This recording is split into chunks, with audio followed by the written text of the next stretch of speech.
Do you know who was the most famous sultan in Mindanao? If Visayas has Dato Lapu-Lapu and Luzon has Raha Salalile and Ake, we have a recorded lineage of the Maguindanaoan kingdom. Most notable is Sultan Muhammad Dipatuan Kudarat, also known as Muhammad Dipatuan Kudarat in Maguindanaon or Muhammad Dipertuan Kudarat in Malay. The word Dipatuan in Maguindanaon means ruler or owner, or literally means the one who was made to rule. And Kudarat came from the Arabic word Kudrat, which means power. He became such a powerful ruler that he overshadowed his father, Sultan Laut Buwisan. As rulers of the land, you should obviously protect your community from anything of the outside. And so he managed to fend off so many Spanish generals to keep the purity of his people. But sadly for him, he made a mistake by befriending the Spanish, and thus making a toxic relationship of going inside borders. And by that, I mean missionaries. Some say that he even used the fallen Spanish troops over the Spanish, thus creating a battle of fighting fire with fire. He took authority over 3/4 of the entire state back then, but it burned to the ground when the Spanish invaded the west, north, and eastern parts of the state, leaving him with only a fraction of the land that he previously ruled on. But he didn't hold back when his main land was touched by the Spaniards. During the 17th century, when all of the sectors of Mindanao was already captured,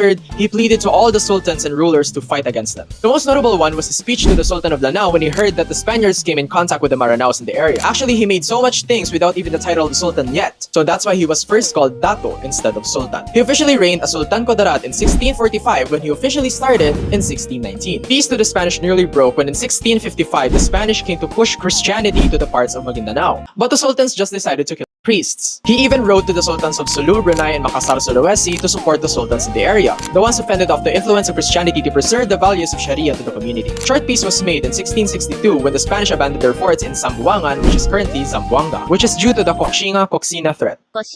Some Catholic converts reverted back to Islam, and the Samals and Yakans of the area became vassals of the Sultan. 1671 was officially the end of Sultan Kudarat's reign for more than 50 years. He continued focusing on his faith, and he became one of the best panditas of the region. Nasir-ud-Din, or Helper of Faith, became his regal name, and he was buried near the Sea of Simuay. Or is it? Well, it's still debated. His legacy is still remembered to this day that my own province is named after him, Sultan Dipatuan Kudarat. In November 22, 1973, with the Republic Act No. 65, he was one of the most famous heroes in the Philippines, which is why I may ask you,